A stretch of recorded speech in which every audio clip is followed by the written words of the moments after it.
What's up, guys? I just have to say an important announcement before we get started upon the video that is going to explain why Kanye West was right about everything. And hate to break it to you, spoiler alert, he was right. I just want to say thank you guys very much for supporting this channel. I'm a small YouTube creator that just started, and I'm making content every single day, content that I'm passionate about, content that can actually impact the world. So thank you guys. All I ask is that you guys quickly like and subscribe. I have a lot to say, and I'm saying it every single day. And so 54% of you that watch my content religiously are not subscribed to my YouTube channel. I don't know why that is. It's the button right there. Just click that button, and in return, I will love you forever. I know that YouTube has a bunch of cute cat videos and a bunch of car accidents and a whole bunch of other shit. But that's all fun and that's all fine. Although, watching this is actually beneficial to you. So, thank me and just like the content, guys. Just let me know that I'm on the right track. And thank you guys. Now, let's get right into the video. People criticize Kanye constantly. They always criticize Kanye. They make fun of him and say that he's broken. He has mental health struggles. But as time goes on, I'm beginning to realize, and so will you at the end of this video, that Kanye West was pretty much right about everything. Now, you can have an off messenger, and it doesn't mean that the message within itself is incorrect. People call Kanye fucking crazy, and he is crazy, but that's simply because when Kanye says something, he believes it with every soul and fiber within his body. And then when he tries to express things and they don't come out the right way, it's very irritating for him to have to live through that. And then he gets nothing but scrutiny. They tried to rip his family apart. They tried to drug him the fuck out on medication that some of it he may have needed, some of it you don't need. And for the record, being a celebrity is a task that I don't recommend anyone go through. Now, you can be famous for doing something extravagant or being better than the rest of the world at doing something. For him, it was music, it was fashion, it was culture, it was celebrity. He got good at becoming a celebrity. And the problem with that is that they start attacking you. If he puts out a bad song, then they critique the song. That's fine. You go back to the studio and you make a better song. Or you say fuck you because it's good and maybe you just don't understand it yet. It'll come in time. Agree to disagree. But when it comes to being a celebrity, they don't critique the thing you're good at. They critique you. And that's a very, very difficult load to bear on your soul. It leads to catastrophe time and time again. That's all it leads to is nothing but catastrophe and disaster. But I have to say, Kanye West was right about practically everything he's ever stood by. He's been right. People critiqued him till the cows came home about his support for Donald Trump. He never gave a shit about Donald Trump. Do you know what he was attempting to do? He was attempting to say that 94% of all African Americans vote Democratic. Why would they vote Democratic? If you already have them in the bag because you make them believe that Republicans are evil, then you don't have to do anything for them. You don't have to do anything for that community. And I hate to even divide that community as being separate. Like it's sad because you have this culture and that culture when really we're all just American. But sadly, that is a fact. When politicians go campaigning, they break you down by demographic. And the fact that the black community as a whole votes nothing but Democratic means that they don't have to care about that specific interest anymore. They don't have to tailor to their wants and needs. They don't have to compromise on certain things like criminal justice reform or It's just so many things that have happened within black culture. And guys, I'm not black. I hate to break it to you, but I'm not black. And so I don't necessarily know these struggles. All I know is that Kanye West was attempting to do a good thing. And the second he put that hat on, it led to a mental break because they started attacking him relentlessly. And why would they attack him relentlessly? You might ask. Maybe it's because everything that was holding him up was artificial. It wasn't real. All of these companies, all of these corporations, they're all owned by people that want to enslave you. He was totally right about that. And yet he gets called crazy. He gets called crazy. Now, Kim broke with him because Kim realized this. She's very smart, guys. You think Kim Kardashian's an idiot, then you have another thing coming. She's very intelligent, but she realized that this was her bread and butter. This is how she feeds her family. Sell products, support certain interests. That is what you have to do in this society if you want to win. It's a capitalistic hellhole. And if you go against the grain, they'll destroy you. When someone owns the media, and you know damn well what I mean when I say someone or some people own the media and they own all of these companies, then you better not rock the boat because they will attack you and they will destroy you. And that's exactly what they did. Kanye has had mental health issues, don't get me wrong. He says things that are slightly crazy. I believe it's probably genetic, but he is around some of the most articulate, some of the most brilliant people. He has access to these people, almost similar to how Joe Rogan has access or how any celebrity has access, even Elon Musk. Although I would say that he is probably amidst one of these people that are some of the most critical thinkers within the world currently. When you're a celebrity and you're that influential, you can speak to anyone you'd like. So he has a very good grasp on reality, being Kanye West. It's not that what he said was untrue. It's simply that he was rocking the boat. Look at Adidas. Look at Adidas. Now, you can say whatever you want in America, right? There are certain hate crimes, don't get me wrong, but you can criticize a group of people. You're allowed to criticize people, and he was calling people out by name, by the way. He was calling people out by name, but the problem with who he was calling out by name is that they work together, and they do. Doesn't mean that all of those people, and it's sad, I can't even say this. Do you know why? Because this platform is owned by those people, and so you can't criticize them. It's so ironic how they'll allow, these big labels will allow their artists, and they will only promote the artists that want to divide and conquer black culture. They'll propagate someone up that talks about shooting, robbing, and killing, but the second they attempt to switch it up and talk about organizing and fighting for things like justice and civil rights and liberty, then they have a big problem with that because they want to produce a specific narrative. It's as simple as that. They want to produce a specific narrative, and so they only let you into the limelight if you speak about crazy shit that's destructive. They don't want you to become a Tupac. They don't want you to become a Martin Luther King, and they damn sure don't want you to become a Malcolm X. They can't afford to have that now. Back in the day, you couldn't organize like you can now. We have the internet now. And so they will do everything in their power to pull you back down, call you crazy, dilute your name, dilute your fame, and threaten your mental sanity. They'll destroy you.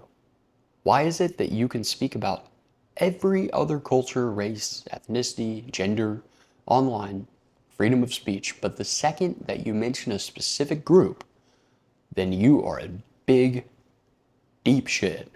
You are in hot water immediately. You know, that's exactly how you know who controls everything. Because if you're not allowed to speak or criticize a specific group, then you know that that specific group is in charge of everything because they have all of the power. They own the media, and they do own the media. And furthermore, they own Adidas. Do you guys know that Adidas was initially a German company. They had the shoe that eventually ended up being beat in the first Olympic Games under Adolf Hitler. They created that shoe. The person's name that founded and created Adidas was Adolf Dassler. Do you know who owns Adidas now? It's BlackRock. Do you know what percentage of BlackRock moguls, I guess, that own the company BlackRock, the investors, do you know what percentage of them claim to be Jewish? 87%. And so they did not like the fact that Kanye West was rocking the boat. And it had to do with something much deeper than money, because Kanye West is a marketing genius. You can love him, you can hate him, but every time he speaks, you feel some type of way.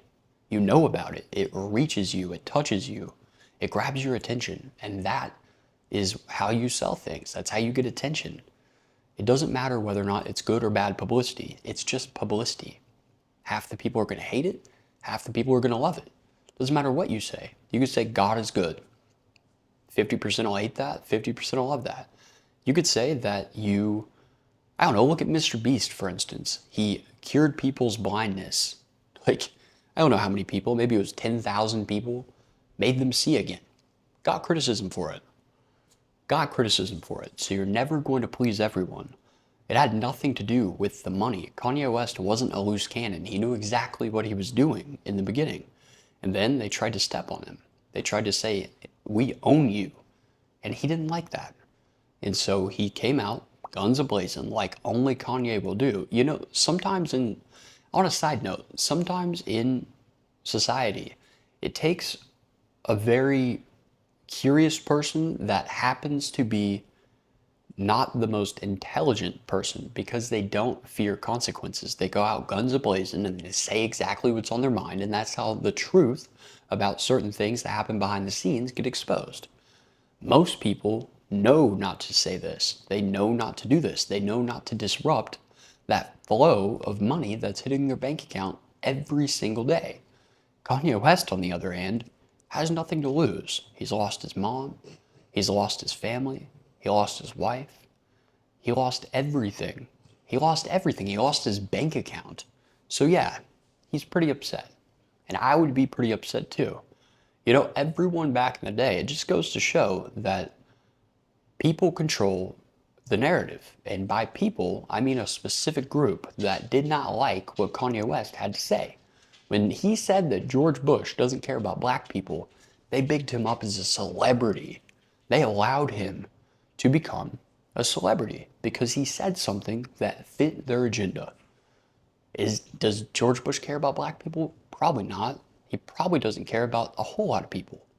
Doesn't matter whether you're black, white, he doesn't care about anyone that doesn't support his personal self-interest, or line his pockets, or support his campaign. Allow him to win re-election. That's all these politicians care about. They don't care if you're black or white or Indian or dots, feathers. They don't care. They just care about money. But he said that. It gained national publicity, and he was considered to be a savior of culture from saying that George Bush didn't care about black people during Hurricane Katrina. Now, he says the same exact thing. Now, here's the other thing. When he started going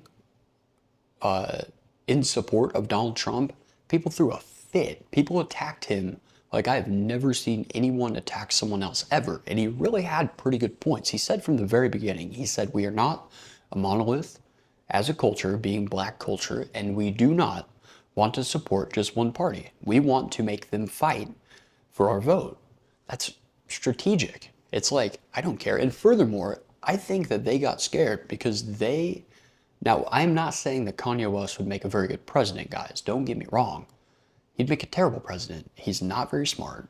He's a genius in certain aspects, but he's not smart enough to rule what many people consider to be the greatest conglomerate of people that the world has ever known, the most powerful nation to ever have existed within human history. I'm not saying that he's capable of doing that. Then again, I think that when Donald Trump got elected, he got elected as the outsider, right? He's the outsider, and it's because people were fed up. It was Donald Trump or it was nothing. And I think his first presidency, he actually wanted to change things. Then he realized, just like every other fucking president, that you can't change things because they probably showed him, like Joe Rogan always says, they probably show these people an angle of the JFK assassination that no one's ever seen before, not the Zapruder film, but an angle that no one's ever seen. And they look at them afterwards, after showing them that tape, and they say, "Do you have any questions?" And they say, "No, none." That's exactly probably what happened to Donald Trump, without question. Look at how he ran his first term versus the second. He's doing everything that he said he would not do now. Terrible. But I can't blame him because they're all terrible. He's probably blackmailed. He's had his life threatened. Probably had not only just his business, but his family threatened. If he doesn't play ball, then 3 strikes, you're out, buddy. And we're going to hit you where it hurts. We're going to take things away from you that cannot be replaced with any amount of money. We're going to threaten the safety of those that you love. That's probably what they say. And so the difference between the first term and the second term is really an eye-opener because you can see how influence has corrupted him. But then again, maybe he was corrupt from the very beginning. Like I'd mentioned, maybe people were so fed up that they just wanted an outsider. They were sick of the last name of their presidential candidate being Clinton or Bush. They didn't like either one, and you have to bring new people in. You have to give the people hope. In the Hunger Games, they ask President Snow what the most powerful thing is to rule the nation. They say, why don't you just mow down these people? Why don't you just treat them as slaves? Why don't you just decimate these people whenever they act up or attempt to rebel? Why do you give the people a chance? And he says the most powerful thing is hope. Hope. That's what Obama ran on. He ran on hope. He ran on change. Those are just words, guys. It was the status quo per usual, and it's been that for as long as anyone can remember. No one has actually changed the system. You will not get elected if to run. You won't even get elected within elected. You won't even get elected to run as a candidate for the Democratic or the Republican Party unless you're willing to play ball. That's just the way it works, and it's sad, but that's the truth.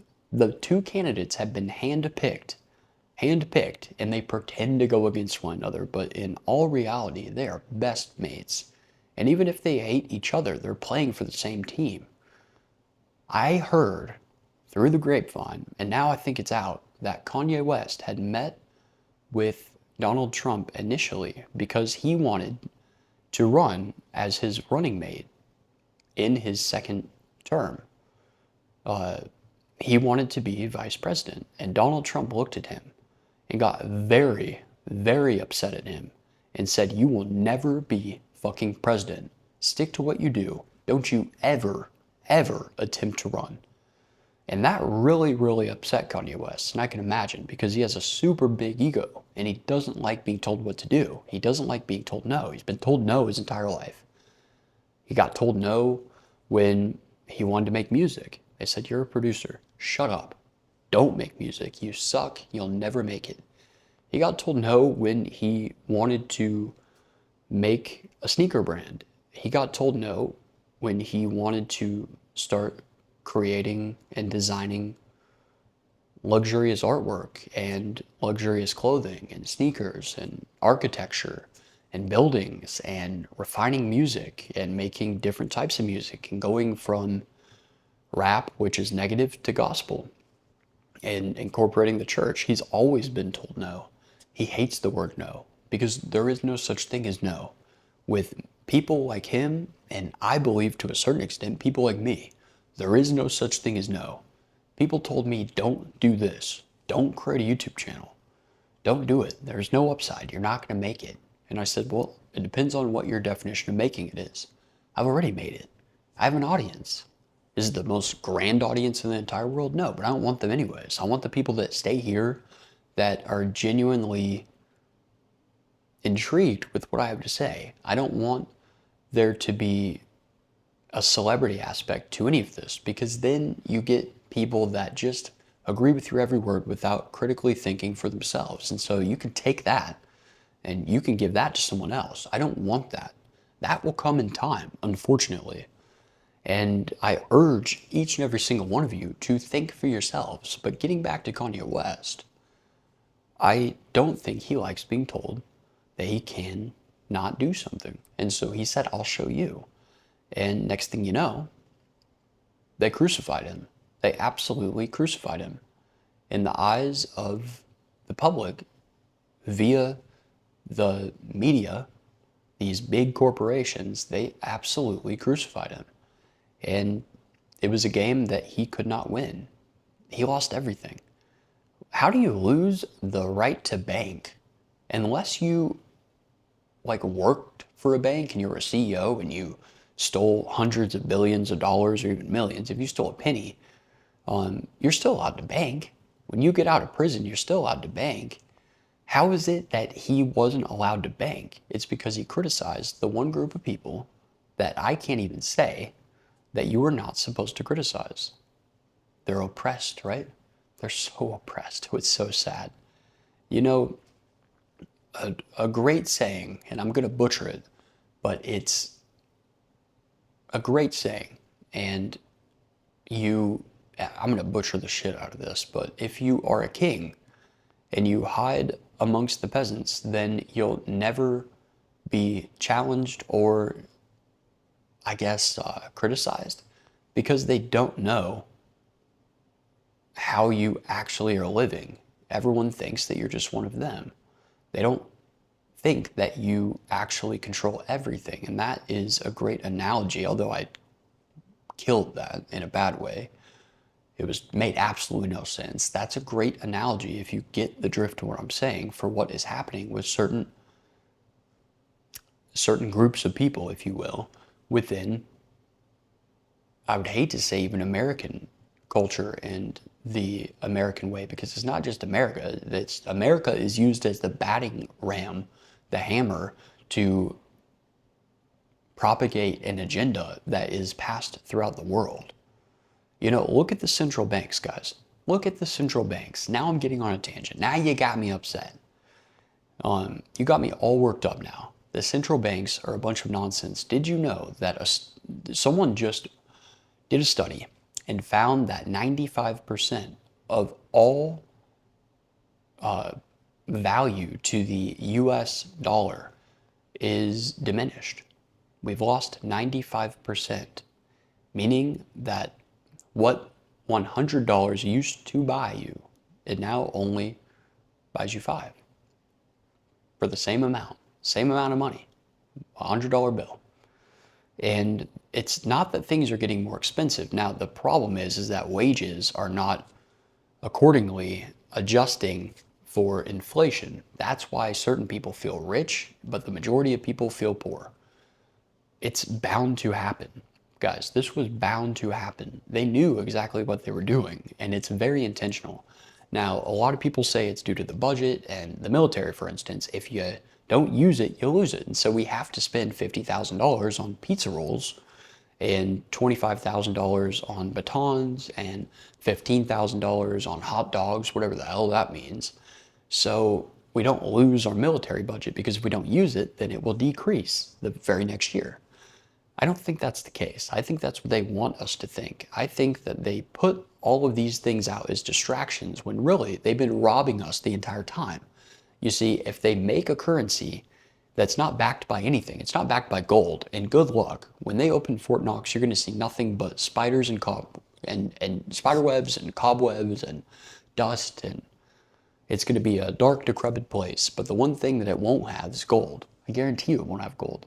That's why no one goes in there. We should be able to literally see it. It should be armed to the T, but they should have the ability to go see the place where we store our gold. It's our gold, right? It's our gold, and yet we can't see it? What is it, a security threat?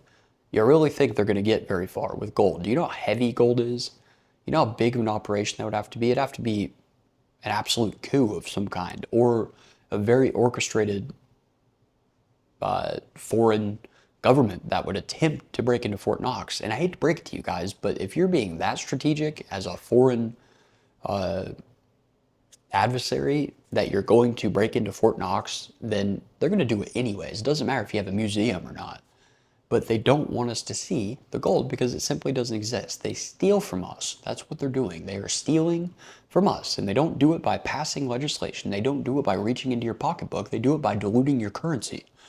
They dilute your currency. Thus, they cheapen everything that you work for throughout your entire life. It's all a sham. It's all a game.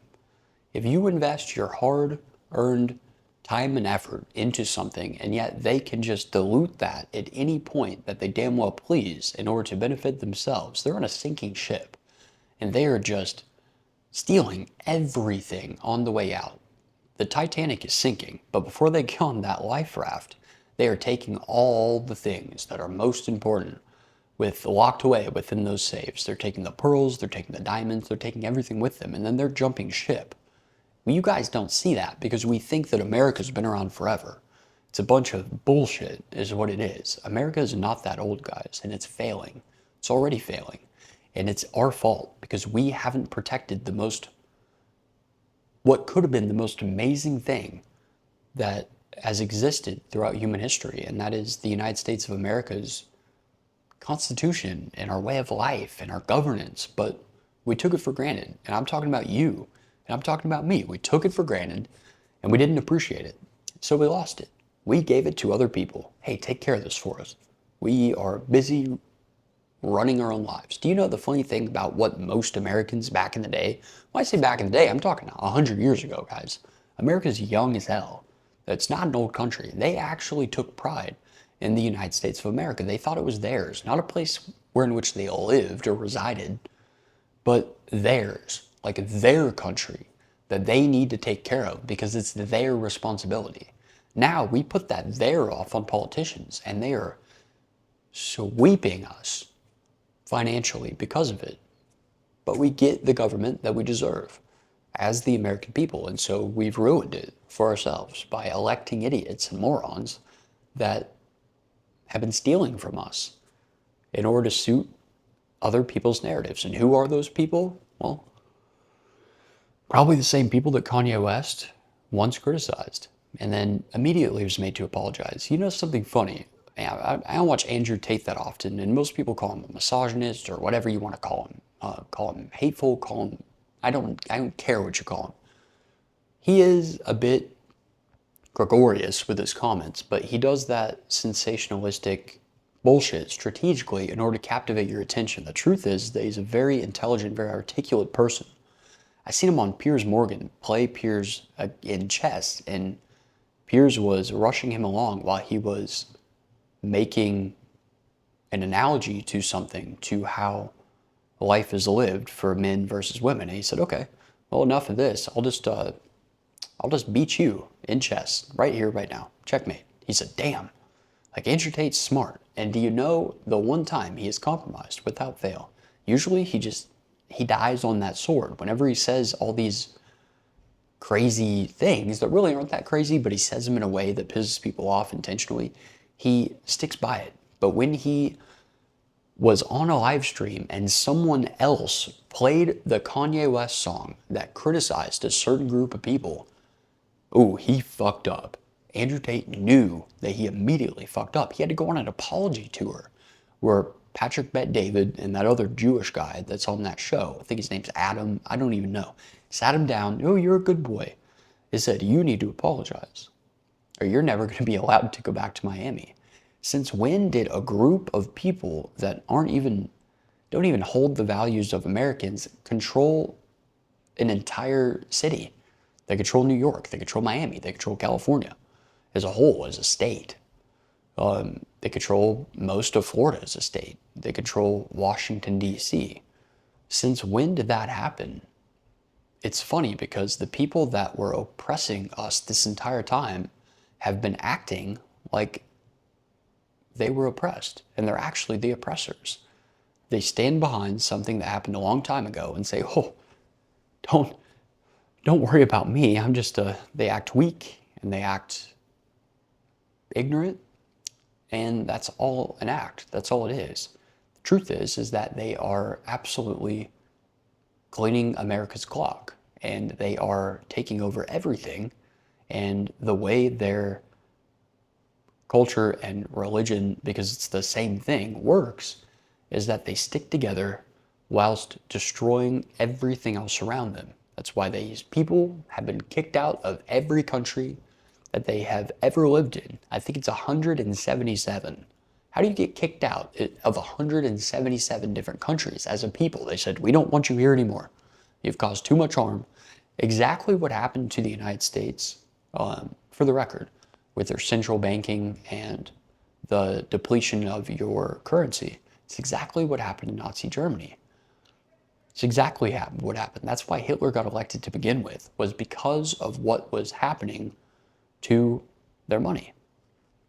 It was supposedly so bad that they would use it for warmth. They would light their money on fire because it was worth nothing.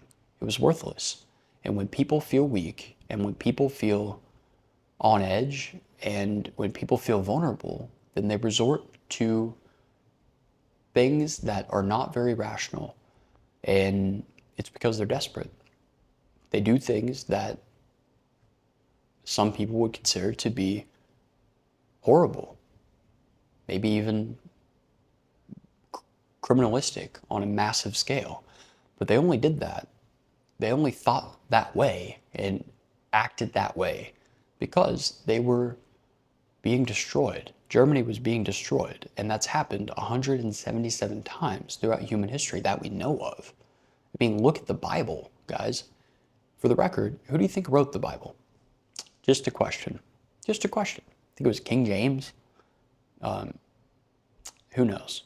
And the fact that we are called Goyim to begin with is very upsetting because we as Americans probably need universal basic income, especially with AI coming. We don't need to be rich, like Elon Musk says. We'll have universal high income. I don't think that's the case. That's not the way capitalism works, but we do need some sort of safety net because AI is going to take the majority of our jobs, and every politician's like, we can't do that.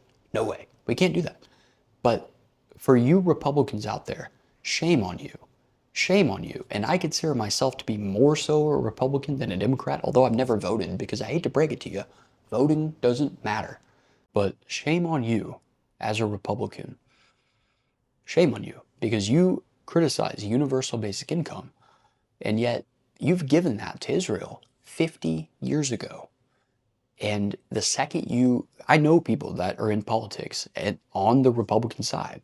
I don't know a whole lot of people, but I know a couple people in the Senate and Congress. And you know what they do? The second they get elected, they say, come here, we're going to assign you an AIPAC person. That's your personal AIPAC person. And they say, do you want to go on a free trip to Israel? Do you want to kiss the wall? Come on, we'll show you such a fun time. Here, let's take a picture. Let's put this flag, Israel's flag, right next to the American flag, right in your office. So whenever you have press conferences, people could see that we are two peas in the same pod. That's ridiculous. It's funny because everyone thinks that Russia or China are so scared of one of these people taking over some sort of government office. And yet it's happening right in front of our eyes and no one blinks an eye. No one says a word. No one says a word about it. And so the majority of times Kanye West has spoken, he has been correct. Make no mistake about it. And whether you love him or hate him, you may not think he's the smartest person in the world. And guys, I probably agree with that. I mean, he is smart in his own way. He's not a genius. He's really just not. I've met geniuses. Some people, I mean, I don't even want to say this, but some people on like paper would consider me to be a genius. And I'm like, guys, I'm dumb as shit. Like, don't listen to me about anything. But I know that Kanye, for a fact, is not a genius, but he's smart in his own way. And regardless of his IQ, he's right. He just is right about certain things. He's right about most things. It just takes the world a little bit of time to catch up to it. But in hindsight, totally right. Totally right. And so what do you think? Do you think that Kanye West has lost his marbles when he came out with that song that's now banned? Or do you think that perhaps he was onto something and the world just needed to catch up? usually I don't make, and I don't want this to sound hateful, guys, but I care about the world, and I care about me, and I care about my family, and subsequently, I even care about you guys. Like, I think we all should stand together and try to do what's best for society and for the world as a whole. Like, we like to think we're Americans, like we're in some bubble, and no one cares what we do as Americans to the outside world if we bomb other countries or we send troops there. And trust me, some other countries are not perfect. Now, which came first, the chicken or the egg? Is it because we bombed them relentlessly for the last 35 years? Or is it because they believe in a book that tells them to destroy America to bring on the caliphate? I'm not sure. It's probably the first of the two options, but which came first, I'm not quite sure. Regardless, when we're in our bubble, we don't think that things happen because of the United States. We think we're so safe because we watch the news and we eat our breakfast and we read the newspaper or whatever you do if you're old, or you go to work and you go to the mall and you buy nice things and you have nice dinners and you go bowling. You go to the movies, you do all of these things like you're in your own little special Truman Show episode, whilst throughout the world we're causing massive destruction. I have never met anyone from Palestine, and when I first heard about what was happening there, I was told, unfortunately, by people that were protesting in the middle of the street wearing tranny makeup with blue hair, and I thought to myself, what the fuck are you guys talking about now? Like, get out of the street. I'm trying to drive somewhere. I have somewhere to be. Stop doing this. I thought it was one of those protests where it's like, save the planet. And then they throw blue paint on precious artwork. It's like, okay, well, now you pissed me off. Like, if you really want me on your side, then spit statistical facts and data. Don't disrupt me while I'm trying to drive someplace, because I will run you over. Like, I will. I will go clavicular on your ass and I will run you over if I feel threatened. Wink. So, that's the first time I heard about what was happening in Palestine.